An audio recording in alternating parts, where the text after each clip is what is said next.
اس سے دو باتیں معلوم ہوتی ہیں۔ پہلی بات یہ کہ اللہ نے حلال کھانے کے معاملے میں نبیوں کو بھی چھوٹ نہیں دی ہے کہ تم جو چاہے کھا سکتے ہو، تم نبی ہو، تمہیں بھی حلال کھانا چاہیے۔ دوسری بات یہ کہ حلال کھانے کے بعد ہی اللہ تبارک و تعالیٰ حکم دیتا ہے کہ تم نیک عمل کرو۔ کیا بات معلوم ہوئی؟ جو حرام کماتا ہے نا، اسے نیک عمل کرنے کی کوئی اجازت نہیں۔ جو سود کا کاروبار کرتا ہے وہ آ کر نماز نہ پڑھے، کوئی ضرورت نہیں ہے اسے انسان کی نماز پڑھنے کی۔ جسے اپنے کمائی کی کوئی فکر نہیں ہے، حلال حرام آ رہا ہے کیا نہیں آ رہا، رمضان میں روزے رکھنے کی ضرورت نہیں ہے اس کو۔ آج انسان نماز کی فکر کرتا ہے، روزے کی فکر کرتا ہے، ہر چیز کی فکر کرتا ہے، کمائی کی فکر نہیں ہے اس کو کہ میری کمائی کا ذریعہ کیا ہے، کہیں حرام تو نہیں، کہیں جھوٹ بول کو تو نہیں کمایا میں، کہیں دھوکہ تو نہیں دیا کسی کو، کہیں کسی کا ہڑپ تو نہیں کیا میں، کسی کا حق تو نہیں مارا میں، کسی کی زمین غلط طریقے سے تو نہیں لیا میں، میری سگی بہن کو پیار کر کے اس کو مٹار کے اس کا جو باپ کا حصہ ملتا ہے وہ تو نہیں ہڑپ کیا میں۔ نہیں سوچتا کوئی انسان۔ اللہ لکم ولا تعتدوا ان اللہ لا يحب المعتدین وَكُلُوا مِمَّا رَزَقَكُمُ اللَّهُ حَلَالًا طَيِّبًا وَاتَّقُوا اللَّهَ الَّذِي أَنتُم بِهِ مُؤْمِنُونَ۔ یہ آیت کریمہ الحمدللہ آپ دوسری مرتبہ سن رہے ہیں۔ اس آیت کریمہ کی روشنی میں درس شروع کرنے سے پہلے میرا ایک سوال ہے۔ کہتے ہیں کہ رمضان المبارک کے مہینے میں عام طور پر ہر انسان خوش کیوں رہتا ہے؟ عام طور پر ہر انسان کی زندگی میں خوشیاں کیوں آتی ہیں؟ بہت ہی اہم درس ہے۔ رمضان المبارک کی تفسیر سمجھ کر سنیے، لیکن آج کا درس میرے خیال سے عمل کے بہت قابل ہے۔ پھر بھی سوال ہے کہ رمضان المبارک کے مہینے میں عام طور پر انسان اتنا خوش کیوں ہوتا ہے؟ جواب دوں؟ آپ لوگ بھی دے سکتے ہیں، لیکن میں اس کا جواب دیتا ہوں کہ الحمدللہ رمضان کے مہینے میں انسان پابندی سے اللہ کی عبادت کرتا ہے۔ میں پھر اس جواب کا مطلب بھی بتاؤں۔ ایسی ہی عبادت اگر ساری زندگی کرے، ساری زندگی اللہ خوشیاں نصیب کرتا ہے۔ روزے کی پابندی، تلاوت کی پابندی اور اسی طریقے سے ذکر کی پابندی، بہت ساری عبادتوں کی پابندی کرتا ہے تو اللہ خوشیاں نازل کرتا ہے۔ اور اگر انسان یہی عبادت ہر وقت کرتا رہے، ہر وقت انسان کو اللہ خوشیاں نصیب کرتا ہے۔ اللہ نے فرمایا فَاذْكُرُونِي أَذْكُرْكُمْ، تم مجھے جتنا یاد کرو گے میں تم کو اتنا یاد رکھوں گا۔ اللہ اور سب سے بڑھ کر بات یہ کہ رمضان کے مہینے میں انسان اتنا خوش اس لیے رہتا ہے کہ حرام تو حرام، انسان اس مہینے میں حلال چیز سے بھی بچتا ہے۔ حرام تو حرام، حلال چیز سے بھی بچتا ہے۔ کیا دوپہر کا کھانا حرام ہے؟ نہیں۔ کیا گھنٹے کو پانی پینا حرام ہے؟ نہیں۔ چائے نوشی کرنا حرام ہے؟ نہیں۔ بھئی کھانے پینے کی چھوٹی چیز دن میں کھاؤ، رات میں کھاؤ، حلال ہے۔ لیکن اگر انسان یہ چاہے کہ نہیں بھائی حلال ہے حرام ہے مجھے کوئی پرواہ نہیں، میں کھاؤں گا، تو اس مہینے میں وہ گنہگار ہو گیا کیا نہیں ہوگا؟ اس مہینے میں انسان عام طور پر زیادہ خوش اس لیے رہتا ہے کہ اللہ کی حرام چیز چھوڑیے، حلال چیز سے بھی اجتناب کرتا ہے۔ اور آج کا جو میرا درس ہے، ہم نے تیسری رکعت کے اندر یہ آیتیں سنی ہے، وہ یہ ہے کہ انسان اگر ساری زندگی اللہ کی حرام چیزوں سے اجتناب کرے، خاص کر کے روزی رزق کے معاملے میں اللہ تبارک و تعالیٰ نے جسے حرام کیا ہے اس سے بچنے کی کوشش کرے، دیکھو اللہ دنیا میں کیسی شان و شوکت کی زندگی نصیب کرتا ہے اور آخرت میں ہمیں پیار سے جنت نصیب کرتا ہے۔ ایک بات آپ جانتے ہیں، اللہ تبارک و تعالیٰ نے انسان کی بقا کی ہے اپنی عبادت کے لیے، اور انسان کو باقی رکھنے کے لیے سب سے اہم چیز کون سی ہے بتائیے آپ سوال کا جواب دیجیے تاکہ مجھے محسوس ہو جائے کہ خالی میں بول نہیں رہا ہوں بلکہ آپ توجہ سے سن بھی رہے ہیں۔ انسان جب باقی رہتا ہے تو کس وجہ سے باقی رہتا ہے؟ ظاہر سی بات ہے کھانا پانی اٹھ گیا تو یہ بھی اٹھ جاتا، کھانا پانی اٹھ گیا تو یہ بھی اٹھ جاتا ہے۔ اور یہ جو کھانا پانی انسان کی زندگی کو باقی رکھنے کے لیے اللہ نے اسے ایمان سے جوڑ دیا۔ پتہ ہے آپ کو اللہ نے ایمان سے جوڑ دیا ہے.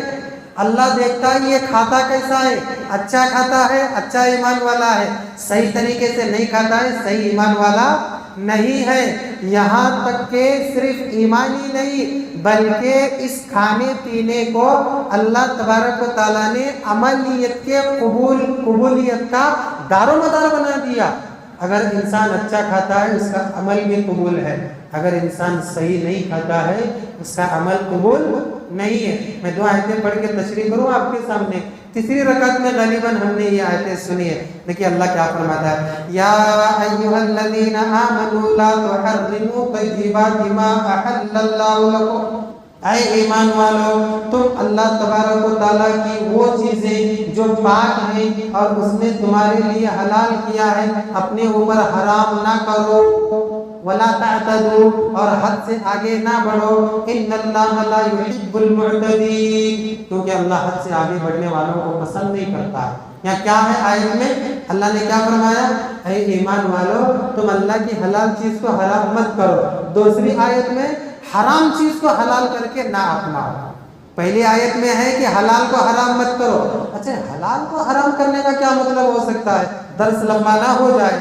ایک مثال میں رمضان کے حساب سے دے دوں, سحری کرنا برکت ہے, لیکن بعض لوگ جہالت کی وجہ سے میں بہت ثواب ملتا پکا روزہ رکھ کے دیکھنا چاہیے یہ سوچ کر سحری بھی نہیں کرتے اور افطار میں بھی آدھا گھنٹہ لیٹ کرتے اور پانی سے افطار کر کے یوں سمجھتے اپنے آپ کو زیادہ تکلیف میں مبتلا کر کے کہ زیادہ ثواب ملے گا. نہیں, ایک حلال چیز کو حرام کر رہے آپ. اور ہمارے معاشرے میں حیدرآباد میں تو بہت ہے یہ مسئلہ کہ صوفی لوگ شادی نہیں کرتے, یہ سمجھتے نہیں شادی کرے تو رکاوٹ, اللہ کی صحیح عبادت نہیں کر سکتے. حلال کو حرام کر رہے گا. اللہ نے مرد کو عورت کے لیے, عورت کو مرد کے لیے حلال کیا ہے. وہ محبت والے لیے حلال ہے, شادی کے ذریعے حلال کیا ہے. کہیں ایسا نہ سمجھے, ذرا سننے میں اگر کچھ مسٹیک ہو جائے, زندگی مسٹیک ہو جاتی ہے, حرام میں انسان پڑ جاتا ہے. تو اس طریقے سے اللہ کے حلال کو حرام مت کرو. 3 صحابہ ہے تو اس میں سے ایک صحابی نے کیا کہا, میں آج کے بعد شادی ہی نہیں کروں گا. اللہ کے نبی نے فرمایا تو اگر شادی نہیں کرے گا تو میں تجھے اپنا امتی نہیں سمجھوں گا. میں اپنے الفاظ میں ترجمہ کر رہا ہوں. نبی صلی اللہ علیہ وسلم نے کیا فرمایا, عورت حلال ہے, میں نے بھی شادیاں کی ہیں. تو اس کا مطلب یہ ہے کہ اللہ کی حلال چیزوں کو حرام مت کرو. ایک مرتبہ نبی صلی اللہ علیہ وسلم نے شہد کو حرام کر دیا. جانتے ہیں نا 28 پارے کے اندر ہے, اللہ تبارک و تعالیٰ نے تنبیہ کی کیا نہیں, یا ایھا النبی لما تحرم ما احل اللہ لک. اے نبی تم تو پیغمبر ہو, تم تو اونچے مرتبے والے ہو, لیکن تم کو اجازت کس نے دی ہے کہ اللہ کے حلال کو حرام کرو. اب آتے ہیں دوسری آیت کی طرف. یہ اتنی اہمیت والی آیت ہے. دیکھیے اللہ کیا فرماتا ہے, وَكُلُوا مِمَّا رَزَقَكُمُ اللَّهُ حَلَالًا طَيِّبًا, اور کھاؤ جو اللہ نے تمہیں رزق دیا ہے اس میں سے, لیکن کون سا, حلال طیبہ. حلال کھاؤ, پاک کھاؤ. پاک کا مطلب ہے سڑی گلی چیزیں نہ کھاؤ, بلکہ جب وہ اچھی ہوتی ہے تب کھاؤ, لیکن حلال کھاؤ. اللہ اکبر, حلال کھاؤ. واتقوا اللہ, اور یہ حلال روزی کھانے کے معاملے میں اللہ سے ڈرو. الذی انتم بہ مؤمنون, جس کے اوپر ایمان لانے کا تم دعویٰ کرتے ہو. اللہ تبارک و تعالیٰ نے جھنجھوڑ کر کہا, 2 باتیں اللہ نے بیان فرمائی. ایک یہ حلال کھاؤ اور اللہ سے ڈرو. تم اپنے آپ کو مومن کہتے ہو نا, اللہ پر ایمان رکھنے والا, حقیقت میں تم اللہ پر ایمان رکھتے ہو تو حلال روزی کھا کر دیکھو. اللہ اکبر. آج ماحول کیا ہے بتائیے, آج معاشرے اور سوسائٹی میں لوگوں کا حال کیا ہے بتائیے. اللہ کے نبی نے فرمایا تھا میری امت پر ایک دور ایسا آئے گا کہ ایک انسان اس بات کی فکر ہی نہیں کرے گا کہ اس کے پاس جو روزی آ رہی ہے حلال طریقے سے آ رہی ہے حرام طریقے سے آ رہی ہے. آج ہے کہ نہیں وہ ماحول, انسان فکر ہی نہیں کرتا ہے, سوچتا ہی نہیں ہے میرے پاس کس طریقے سے آ رہا ہے. ہاں یہ سوچتا ہے زیادہ آ رہا ہے کیا نہیں آ رہا, کل کے مقابلے میں آج بہت زیادہ کمائی ہوئی کیا نہیں, کس طریقے سے آ رہا ہے, اس کی پرواہ نہیں ہے. اور جانتے ہیں حلال روزی کھانا کتنا بڑا عمل ہے اور کتنا اہمیت والا عمل ہے. اللہ نے اس معاملے میں نبیوں کو بھی نہیں چھوڑا ہے. اللہ اکبر. جب میں تیسری رکعت میں سن رہا تھا تو میں نے سوچا ہاں یہ تو ہمارے لیے بہت بڑا سبق ہے. اور آج تو فتنے کا سبق ہے. کوئی انسان تجارت کے میدان میں قدم رکھے تو جب تک سود نہیں لیتا تب تک وہ اپنے آپ کو مطمئن ہی نہیں محسوس کرتا. سوچتا یہ ہے میں سود نہیں لیا تو کاروبار ہی نہیں کر سکتا. مطلب اللہ نے اتنا تکلیف میں رکھا ہے, ظلم کر رہا ہے. نعوذ باللہ. اللہ تبارک و تعالیٰ آج ماحول کیا ہے دیکھیے, جبکہ اللہ نے اس معاملے میں نبیوں کو بھی نہیں چھوڑا. کیوں؟ اللہ نے فرمایا یا ایھا الرسل کلوا من طیبات ما رزقناکم واعملوا صالحا. اے رسولوں کی جماعت, تم لوگوں کو راستہ بتانے والے ہو, تم لوگوں کی رہنمائی کرنے والے ہو.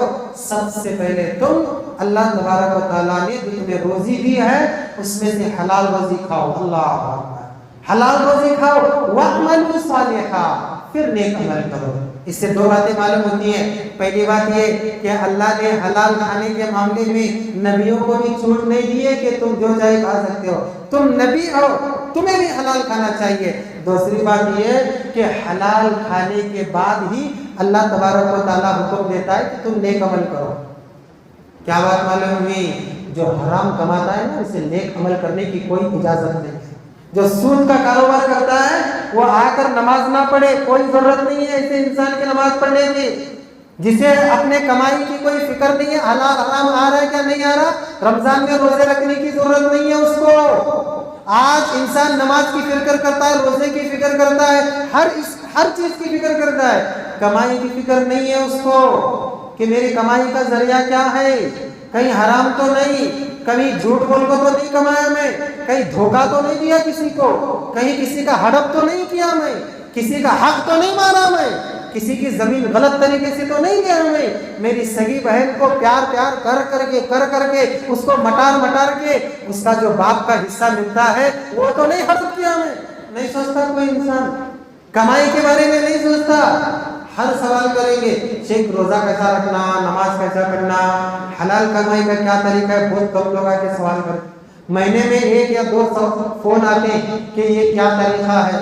اچھے ہیں وہ لوگ تو کبھی کبھار تو سوال کرتے ہیں, نہیں کمائی کے بارے میں نہیں, آج تو جو ہے نا ماحول ہی ایسا ہے. تو ماحول پورا جہنم میں جانے والا ہے, تو ہم بھی جائیں گے کیا؟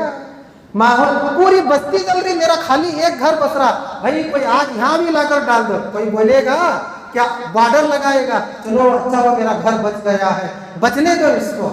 پوری بستی چل رہی نا, میرا بھی چلنا چاہیے, لاؤ ذرا ادھر بھی ڈال دو. کوئی بولے گا کیا؟ نہیں بولے گا. پھر حرام کمائی کے بارے میں ایسا کیوں؟ جانتے ہیں حرام کمائی سے بچنا کیوں ضروری ہے؟ صرف اس لیے کہ حرام کمائی کمانے والا اللہ تبارک و تعالیٰ اس کی کوئی پرواہ نہیں کرتا اور اس کے کسی عمل کو قبول نہیں کرتا. اللہ اکبر. ایک مرتبہ اللہ کے نبی نے فرمایا کہ ایک آدمی سفر پر جا رہا تھا. دوران سفر اس کو بھوک لگی, پیاس لگی, تکلیف محسوس ہوئی, اس کے بال پرا گندا ہیں اور اس کے کپڑے مٹی میں لتپت ہو گئے ہیں, بہت پریشان ہے, بہت پریشان. اب دعا ہی اس کو بچا سکتی ہے. اچانک ہاتھ اٹھا کر دعا کرتا ہے, اے اللہ میرے حال پر رحم فرما, اے اللہ میرے حال پر رحم فرما. سب سے اہم عبادت کیا ہے, سب سے افضل عبادت کون سی ہے؟ دعا ہے نا. ابھی ہم نماز پڑھے کیا نہیں پڑھے؟ تراویح کی نماز میں زیادہ کیا ہوا؟ تشہد میں دعا ہوئی نا. اچھا وتر کی نماز پڑھے اللہم اہدنا فیمن ہدیت, ویسے اللہم اہدنی بولنا چاہیے, میں اس پر بھی آنے والا ہوں انشاءاللہ. کیا اس میں کیا ہے؟ دعا ہی ہے نا. سب سے اہم عبادت دعا ہے. صبح سے لے کر شام تک, رات سے لے کر صبح تک, مال سے لے کر بدنی عبادت, زبان سے لے کر دل کی عبادت, تمام عبادتوں میں آپ دیکھیے اگر دعا نکل گئی تو عبادت نہیں رہتی ہے. اور یہاں وہی دیکھیے کیا مسئلہ ہو رہا ہے. اللہ کے نبی نے فرمایا یہ آدمی ہاتھ اٹھا کر کہتا ہے اے اللہ میرے حال پر رحم فرما, اے اللہ میرے حال پر رحم فرما. اللہ اس کے حال پر رحم ہی نہیں فرماتا. 70 ماہوں سے زیادہ محبت کرنے والا, 700 ماہوں سے زیادہ محبت کرنے والا, 7000 ماہوں سے زیادہ محبت کرنے والا. ایک بندہ گناہ کر کے دور جاتا ہے, توبہ کر کے آیا تو حد سے زیادہ خوش ہونے والا اللہ آج ایک تکلیف میں مبتلا مسافر کی کوئی پرواہ نہیں کر رہا. کیوں؟ صحابہ نے پوچھا کیوں؟ تو اللہ کے نبی نے فرمایا اس کا کھانا حرام کا, اس کا پینا حرام کا, اس کا اوڑھنا حرام کا, پہننا حرام کا, وہ غذی بالحرام, اس کی پرورش ہی حرام طریقے سے ہوئی ہے. سوچو ذرا کہ کوئی لقمہ میرے اور میرے معصوم بچے کے پیٹ میں حرام تو نہیں جا رہا,